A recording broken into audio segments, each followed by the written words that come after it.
Boletim Coppola. Sejam muito bem-vindos a mais um Boletim Coppola sobre a criminalidade no Brasil. Há exatamente uma semana, nosso editorial endereçou o tratamento VIP que o STF tem dado ao crime organizado do Rio de Janeiro, ao restringir cada vez mais a liberdade e a autonomia da Polícia Fluminense no combate aos grupos narcoterroristas que dominam os morros cariocas. Sucessivas decisões tiraram dos policiais prerrogativas como sobrevoar comunidades de helicóptero, realizar buscas e apreensões no período noturno e manter sigilo sobre as estratégias e sobre os protocolos de enfrentamento a essas gangues paramilitares que tiranizam a população vulnerável, honesta e trabalhadora. Conforme relatos da Polícia Militar do Estado, as novas exigências, burocracias e limitações operacionais impostas pelo Supremo têm fortalecido facções locais e estimulado o retorno e até a migração de líderes criminosos de outras regiões do país para nossa cidade maravilhosa, que está cada vez mais atraente para a marginalidade. Dessa vez, para variar um pouco, nós vamos dar uma olhada numa estatística mais animadora para a segurança pública.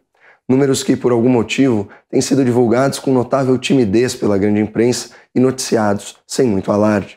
Nós estamos falando da queda drástica no total de mortes violentas intencionais nos últimos 3 anos, uma redução expressiva nos homicídios em território nacional que, coincidentemente, se deu desde que o novo governo federal tomou posse em 2019. Vamos aos fatos. Segundo o portal noticioso do maior grupo de comunicação do país, em outubro de 2019, o primeiro ano do governo recém-eleito, o G1 noticiou o seguinte em referência aos 8 primeiros meses daquele ano. Aspas. Em 8 meses, assassinatos no Brasil caem 22%. Todos os estados registraram uma redução nos crimes. Ferramenta criada pelo G1 acompanha as mortes violentas mês a mês. Mas vamos ver como terminou esse primeiro ano do governo nesse quesito, segundo o mesmo veículo. Aspas. Número de assassinatos cai 19% no Brasil em 2019 e é o menor da série histórica. O país teve 41.635 vítimas de crimes violentos no ano passado. Trata-se do menor número desde 2007, ano em que o Fórum Brasileiro de Segurança Pública passou a coletar os dados. Agora, intencionalmente, mas de boa fé, eu vou dar uma pulada estratégica nos dados de 2020, ano em que, segundo o atual presidente do STF, a Covid se transformou em habeas corpus. Então, não se preocupe, nós vamos avançar para 2021, mas o que é de 2020 está muito bem guardado. Em fevereiro desse ano, o G1 publicou a seguinte manchete, aspas, número de assassinatos cai 7% no Brasil em 2021 e é o menor da série histórica. O país teve 41.100 mortes violentas no ano passado. Aqui cabe uma ressalva muito importante. Triste do país que celebra 41.000 mortes violentas no ano como se fosse uma boa notícia. Isso dá 112 mortes violentas por dia. Para efeito de comparação, o presidente ucraniano Volodymyr Zelensky divulgou que diariamente de 60 a 100 soldados do seu país morrem na guerra com a Rússia. Pois é, o crime no Brasil mata mais que o Putin na Ucrânia. Feita essa necessária consideração, pelo menos agora, os números da violência estão melhorando. Vejam como foi o último ano do PT no poder, lá em 2016, ainda de acordo com o mesmo G1. Aspas. Brasil registra o maior número de assassinatos da história em 2016. 7 pessoas foram mortas por hora no país. De acordo com o Anuário Brasileiro de Segurança Pública, foram registradas 61.619 mortes violentas, o que equivale ao número de mortes provocadas pela bomba atômica em Nagasaki, no Japão. De novo, é preciso reconhecer que trata-se de uma vitória com sabor de derrota. A gente sai de mais de 7 assassinatos por hora, sob Dilma e Temer em 2016, e vai para mais de 4 assassinatos por hora no fechamento de 2021. Ainda assim, a gente está falando de uma redução nominal de 20.500 mortes violentas, não é pouca coisa, são 56 vidas poupadas por dia. E uma boa notícia é que a tendência segue também agora em 2022. Mais uma vez, vamos embora recorrer aos colegas do G1.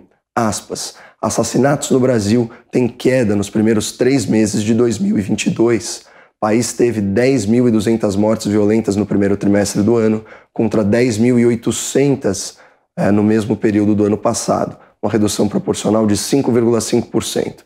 queda segue tendência de 2021.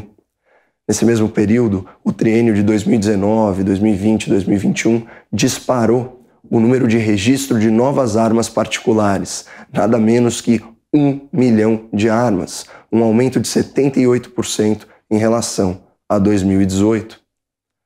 Aparentemente, mais armas legalizadas nas ruas, especialmente na mão de proprietários rurais, de servidores civis e de CACs, não significam um aumento da violência como a esquerda e como a imprensa militante alardeavam.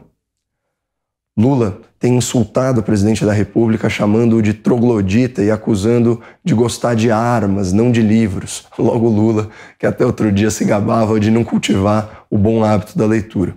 Mas de qualquer forma, parece que o apreço de Bolsonaro pelas armas de fogo, ou melhor, pela garantia do direito fundamental de defesa, tem dado frutos. Como nós já vimos em relação ao último ano do PT no poder, o número de mortes violentas intencionais já caiu 1/3, 33%.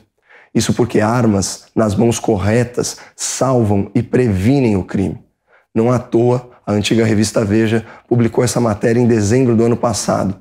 Aspas, governo Bolsonaro registra queda histórica de invasão de fazendas, política de incentivo às armas, titulação de terras de assentados e corte de dinheiro para ONGs ligadas a movimentos neutralizaram o sem terra. Olha só a imprensa forçada a reconhecer o óbvio. Mais armas legalizadas na mão dos cidadãos do campo se traduziram em maior respeito à propriedade privada e, consequentemente, menos crimes. Segundo o INCRA, houve registro de apenas 24 invasões nos 3 primeiros anos do novo governo. Para efeito de comparação, nos 8 anos de governo FHC, os sem terra invadiram 2.400 fazendas e nos 13 anos de governo lulopetista foram mais de 2.900 invasões. Parece que o tal troglodita que gosta de arma está tornando o país mais seguro do que os corruptos que fingem ler livros. E lembra que eu falei que faltavam os dados das mortes violentas em 2020 para a gente analisar? Os números de mortes violentas intencionais em 2020, primeiro ano da pandemia da Covid. Diz o G1, Brasil tem aumento de 5% nos assassinatos em 2020, ano marcado pela pandemia do novo coronavírus. Alta é puxada pela região Nordeste. O país registra um aumento nos crimes violentos após 2 anos consecutivos de queda. Mesmo com o isolamento social, mais da metade dos estados registra alta nos indicadores. Por que num país com menos gente circulando, os homicídios cresceram? Olha, alguns fatores contribuíram. Primeiro, a inabilidade política do governo do PT lá no Ceará e o seu descaso com a corporação militar, que resultou em uma lamentável greve policial e que escalou a violência naquele estado.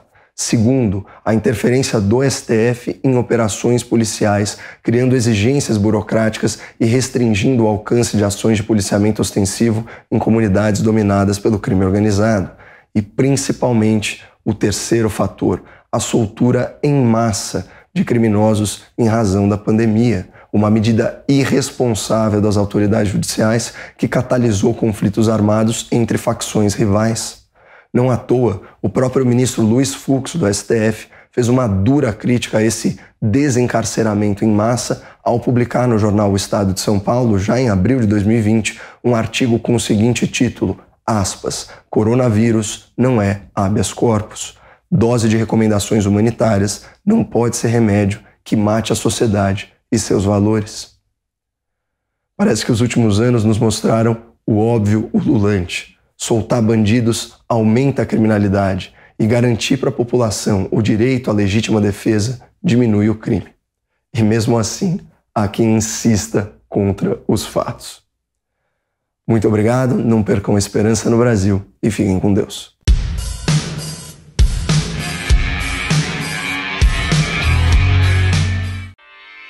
Realização Jovem Pan News.